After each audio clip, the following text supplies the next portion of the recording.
maisha yangu. Usiku wa leo Bwana anaenda kutuma neno lake. Siwache neno hilo lipata nafasi kwenye moyo wako. Simwambie Bwana, zungumza na maisha yangu katika jina la Yesu. Sitaki nitoke hapa vile nilivyoingia. Nataka nitoke nikiwa mtu tofauti katika jina la Yesu. Yes, fungua kinywa chako. Kanisa, we must learn to open our tongues, open our mouths, our lips, and talk. A closed mouth is a closed destiny. Learn to talk, learn to speak, learn to declare, make declarations. Open that mouth, make declarations. Tell the Lord something this evening. Ndiye amekupa hicho kinywa. Just worship him. Tell him, I am here. Do something in my life. Let there be healing. I declare healing in this place. Let there be release in the name of Jesus Christ. Hey, Shaka Mayanda Bakata. Blessed be your name. Oh, Shaka Bayanda. Father, we bless you. In Jesus' name we pray. Amen. Tupe Yesu sadaka ya makofi mazuri.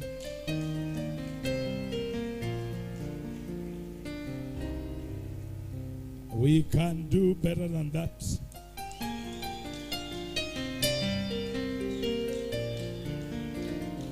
I still believe we can do better than that.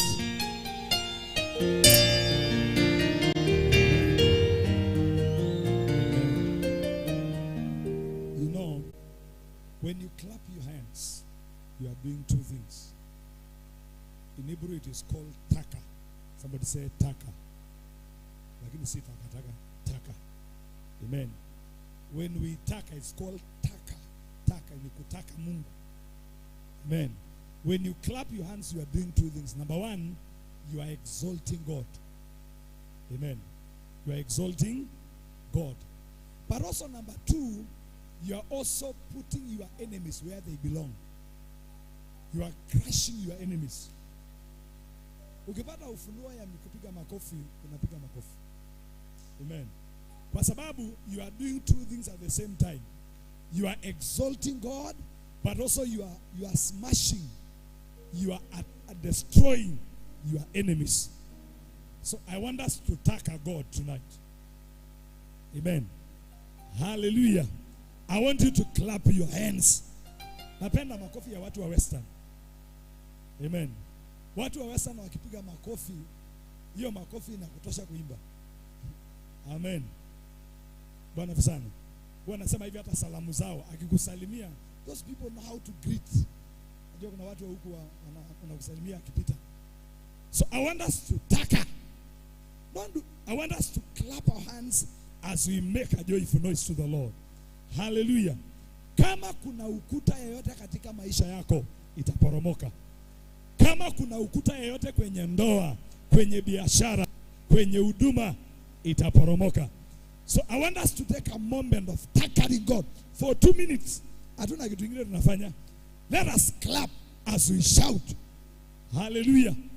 What brought Jericho down was a shout. That's why the Bible says, make a joyful noise to the Lord. Hallelujah. In fact, ukisoma Psalms 95, there is an invitation. Come, let us make a joyful noise. Amen. Hallelujah. Nilisema juzi, kama ni juzi nimesema kwamba kanisa ni maternity. Na kama wewe hutaki kelele, you are in a wrong place. Amen. Bwana sana. Hallelujah. Kanisa inapaswa kuwa a noise making place. Ungwana tuachane na. Nikifika hapa naachana na title yangu ya bishop, ya reverend, whatever. Amen. I'm a child of God. Hallelujah. Bwana asifiwe sana. Na Mungu hapendi ungwana. Bwana asifiwe sana. Anaachanga wangwana, anaenda kutafuta watu wanashughuli. Wana haja na wewe. Nataka tuondoe ungwana. Piga makofi. Shangilia Bwana. Let us take a 1, 2, 3 go. Let us take a go. Kesa mayanda. Break mayanda labo say. Break mayanda labo sanda. Break mayanda lebe. We worship you, Lord. We praise you. We praise you. We praise you. We praise you. Pokea sifa. Pokea Pokea sifa, pokea sifa, pokea sifa. Ni zako, ni zako, ni zako, ni zako. Na jioni ya leo, we put our enemies where they belong. We put our enemies where they belong. Hey, shekamayanda, rekamayanda makata. We praise you, we praise you, we praise you, we praise you, we praise you, we praise you. We make a joyful noise. Hallelujah, hallelujah.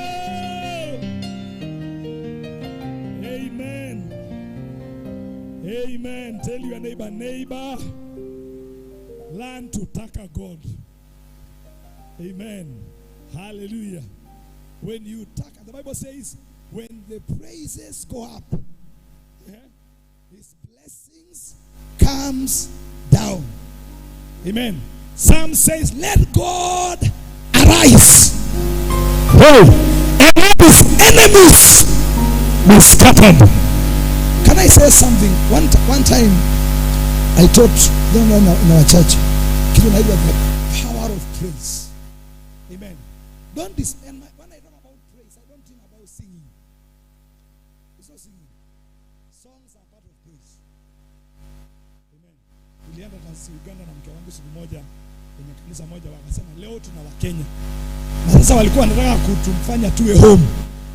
Waimbe Kiswahili maana Wakenya wako wapi? Hapa. Nika regret.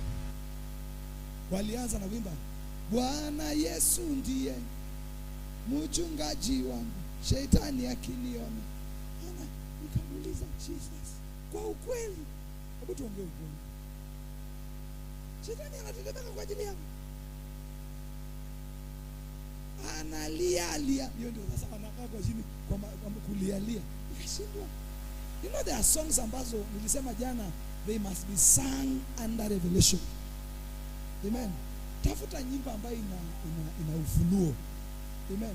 Sasa ukitumbia shetani akikuona analia, angelia kitambo sana. Sasa hiyo ingine ya pili sitataja, maana hiyo ndio ilivunja moyo. Na nikamwambia asante kwa kutufanya tuwe Wakenya. Mungemtukuza Mungu, wacheni na Wakenya. Si Mungu ndiye anatukuzwa? Do we have to make you home? No. We exalt who? Him. Bwana fisana. Nisema jana, I've been a worship leader for a while. I've been a worship leader for the last 20 years. I'm a pastor, but my first calling is a worship leader. Bwana fisana. And I usually say this, as a worship leader, you must learn your duty, it is to exalt God. Amen. But also you must understand the audience. Where are they coming from? Ndio maana asubuhi wakikija kwenye ibada tunatafuta nyimbo za kukusaidia uamke. Amen.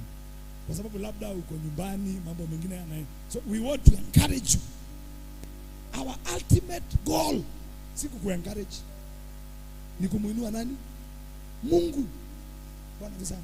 And it is not in the number of songs. Lazima tuimbe nyimbo zenye ufunuo. Bwana Yesu sana.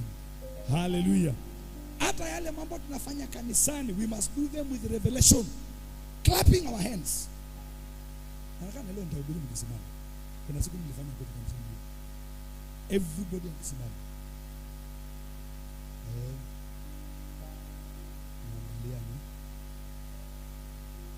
Na ni mzuri kwa sababu kwa nini wewe ukae na mimi nisimame? Yeye umekaa hii wiki yote, si umekaa? Amen. Bwana vizuri. Kwa sababu mimi hapa si kwetu, ndio kila mtu akienda kwa watu anakuwa anakaa vile Warumi wanakaa. Kwa hivyo acha nisiwafukuze kanisani kaji. Amen. Bwana asifiwe sana. You know, we must learn to be able, even standing is a worship. Standing. Nisoma Biblia, kuna wakati wana wa Israeli walisimama for 6 good hours in the presence of God. Another version, another place inasema walisimama 8 good hours from morning to afternoon. And you know the word of God was being read for them. Amen. Na revival ikabreak. Kumaanisha kuna wakati ambapo tunapaswa kujifunza. I tell our worship team in our church, they must learn to stand for a long time. kanisani. Hiyo ndio qualification ya kusimama.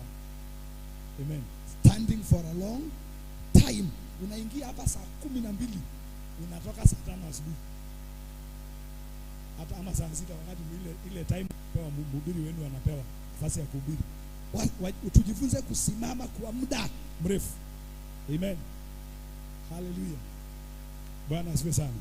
Tunaendelea na mafundisho yetu. Nashukuru nimekuja na mke wangu Pastor Catherine, tulikuwa naye jana. Please just wave na Leo. Please wasimame tu. Amen. Asante. Asante, to appreciate them for tomorrow. Maybe we might come with a good team in the afternoon. Na itakuwa vizuri. Bwana asifiwe sana. Good team itaweza kuja tukupikiwe pamoja. Leo nataka kwa sababu ya hizi siku ni chache sana. Tumekuwa tukiongea kwa dealing with evil foundations. Somebody say dealing with evil foundations. Amen. Nilisema jana foundations za kimwili mara nyingi huwa ziko chini. Amen. Foundation ya nyumba hii hatuioni. Iko wapi? Chini, imejificha. Lakini foundations za kiroho ziko kwenye the spiritual realm. Amen. Na nikasema ya kwamba it is important to understand your foundation. Jana tukapatia watu assignment, na nashukuru Bishop kila mtu aenda angalie alitoka kwa kware gani. Amen. Umetolewa kwa shimo ya aina gani? Tulisoma Isaiah, turudie. Our key verse, it is 2 Kings chapter number 2 verses 19 to 22. Wazee wa mji wa Jericho walikuja kwa Elisha wakamwambia, mji wetu uko well situated na iko very pleasant, lakini maji yake ni mabaya ama ni machungu, na nchi yenyewe inazaa mapoza. Amen. Elisha akawaomba wamletee bakuli, akaweka maji, akaweka chumvi, akaenda to the source. Amen. Na tukasema jana kila spiritual problem ina shida, ina foundation yake, ina source. Amen. Na ndio tunaongea kuhusu foundation. Bwana asifiwe sana. Sasa wana wa Israeli wanaambiwa kitu kwenye Isaiah 51. Wanaambiwa ya kwamba enyi mnao tafuta ama mnaofuata haki. Amen. Ninyi mnao tafuta Mungu. Amen. Bwana asifiwe sana. Hearken unto me, you that follow after righteousness, and you that do what? Seek God. Amen. Alafu akaambiwa hivi, remember. Amen. The kware, ile kware, ile timbo, Kiswahili sanifu ni timboni. Amen. Kule ambako umetolewa na ile shimo ambako umetoka. Na akaambiwa kuhusu Abraham vile Mungu alimtoa. Bwana sana. Na pamoja na Sarai mke wake. Na Maria anasema kwamba hearken to me ye that follow after righteousness, you that seek the Lord, look unto the rock wherein you are hewed, and to the hole of the pit where you are dug. Look unto Abraham your father, and unto Sarai that bare you, for I called him alone, and I bless him and increase him. Amen. Kila mtu anakware, kila mtu anashima ametoka. Bwana Yesu sana. Kwa hivyo ni vizuri wapendwa, nimekuja kugundua hivi. People make a lot of effort kudiagnose na kutafuta shida ya magonjwa ya mwili. Amen. Na ndio maana unakuta watu wanatoka hapa wanaenda India. Wanatoka hapa wanaenda nchi za Ulaya kutafuta nini? Matibabu. But very few people huwa wanachukua muda kutafuta shida ya kiroho. Amen. Jamii inasumbuka kama vile nimesema jana. Mji wa Jericho inaweza simamia a family, inaweza simamia jamii, inaweza simamia an individual person. Mambo unaona yanatendeka, hakuna mazao, kila kitu unafanya unazalisha mapoza, hamna maendeleo, lakini very few people take time to reason, why am I going through what I'm going through? Kwa nini nina bidii sioni matunda ya bidii yangu? Kwa nini mimi nampenda Mungu, mimi niko kanisani lakini siinuliwi? Bwana vizana. Kwa nini biashara yangu iko in a good place, ninachukua pesa ninaweka kwenye biashara, haizai, haileti mazao, ni kuchomeka? Kama vile niliwaambia juzi, kuna mzee alijiunga nasi mwaka huu kwetu kanisa, akanipa story. Wameenda Tanzania, akasikia Tanzania kuna mahali pa kupanda kitunguu.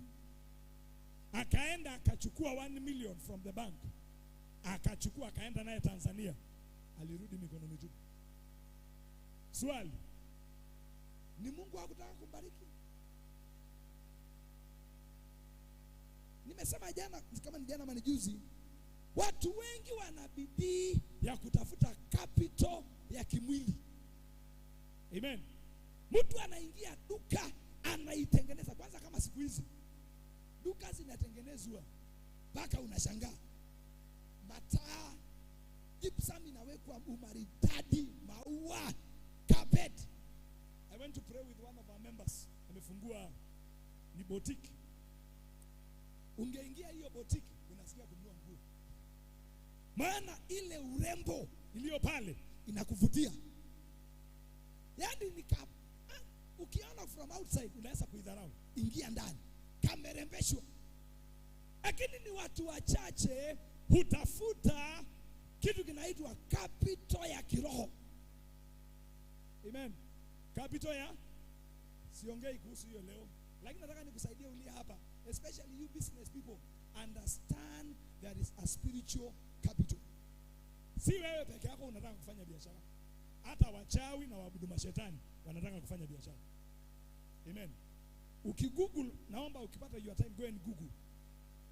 Kuna mtu mmoja, mchawi mmoja aliokoka Marekani, analikuwa ameinuka kwenye rangi ya juu sana. Iko kwa YouTube. A Satanist who got saved from the, ukigoogle utapata. Alisema yeye alifika kiwango ambacho alikuwa na mamlaka juu ya majimbo, states. Kule Marekani ni states, ni kama hizi tunaita nini, counties. Lakini a state in the US is like one country, kama Kenya. America is, the whole of America is almost like Africa. Because in a 50 states, Africa tuna 54. Amen. Hizo ni inchi, ni kubwa. Sasa yeye alisema kwamba alikuwa amefika kiwango ambacho amepewa mamlaka ya kunenea states. Anakuja angani, anapitia over Nairobi, anasema leo tunaachilia kansa. Watu wanaamka asubuhi wameshikwa na kansa wote. Kansa ina spread kama kitu kingine. Anasema wanakuja kwenye state, wanasema leo tunaachilia divorce. Unakuta watu ambaye walikuwa wanapendana wameachana, maana ni roho zinazoachiliwa. Wanakuja, nilisema juzi, Waislamu mimi tangia niliwajua, I have some of them who are my friends. Tangu mahali mimi ninaishi, tangu nikae hapo miaka kadhaa, sijawahi kuta hiyo msikiti haina kimorasa na moja. Mpaka wa leo, hata leo Saturday nililia. Na mission yao ni hii. Bwana mzangu, mission yao ni kusema hivi, tunanyakua mali ya makafiri. Wakilala tunanyakua. Amen. Na kuna wakati mhubiri mmoja akawa ananipa testimony. Kama chache iliyopita walipoanza kuja Isili, walikuwa wanatembea usiku barefooted from one street to another. Angalia leo, you can barely get a place hata ya kuweka duka kama wewe ni kutoka upande huu mwingine. Kwa sababu gani? Strategy. Bwana Yesu. Hallelujah. Tuko pamoja. So ni vizuri kujua kwamba kuna mambo ambayo yanahitaji diagnosis ya kiroho. Asifiwe Yesu.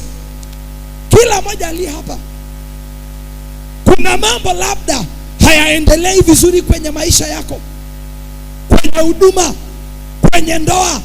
Nilisema jana, you can find a family very pleasant. Amen.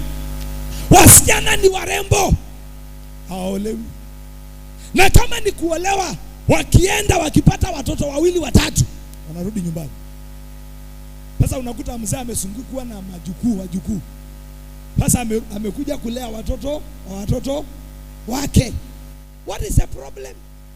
There must be a foundational issue. Asifiwe Yesu. Leo nataka nisungumze kitu kinaitwa 5 dimensions of evil foundations. 5 dimensions of evil foundation. I mentioned number 1 yesterday. Number 1, nilisema kwamba foundations, evil foundation manifest as soul ties. The Bible does not use the word soul tie. Amen. Probably you cannot find the word in the Bible, soul tie. But the Bible uses the word being knit together, becoming one flesh. Amen. Kuunganishwa kuwa kitu kimoja. Amen.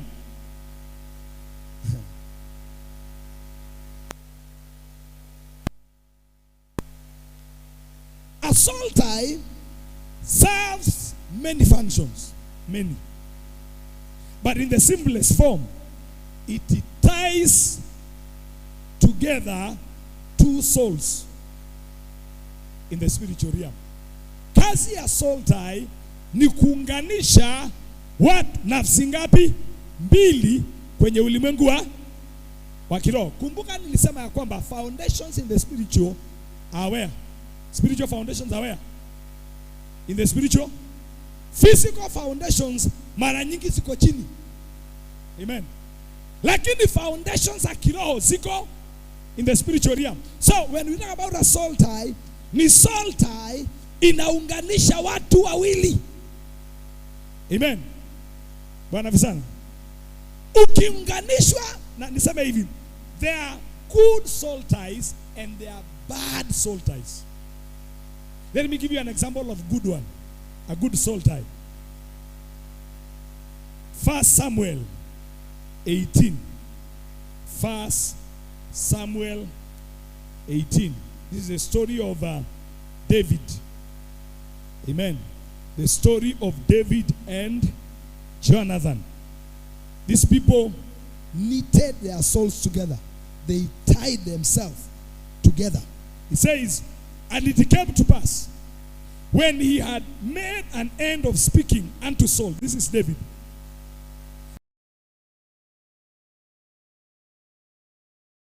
that the soul of, and Jonathan loved him as his own soul. And Saul took him that day and would not let him go no more to his father's house.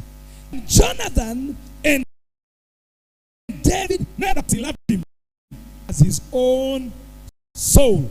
And Jonathan stripped himself of the robe that was upon him and gave it to David, his garments, even to his sword and to his bow and to his cattle. That's a good soul tie. Jonathan alimpenda Daudi.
life.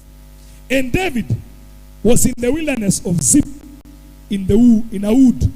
And Jonathan's son, Saul's son, arose and went to David in the wood and strengthened his hand in God. And he said unto him, fear not, for the hand of Saul my father shall not find thee, and thou shalt be king over Israel, and I shall be next unto thee, and that also Saul my father knoweth. And they two made a covenant before the Lord, and David abode in the wood, and Jonathan went to his house. Hapa Daudi ametoroka, Jonathan anamtafuta.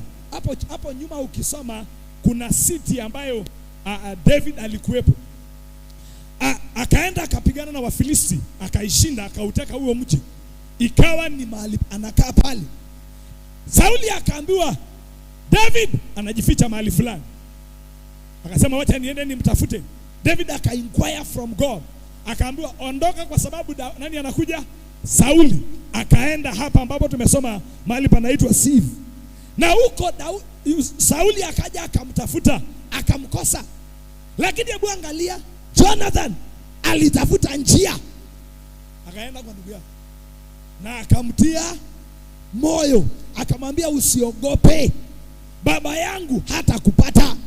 Wewe ndio utakuwa mfalme wa Israeli na nitakuwa next to you. And they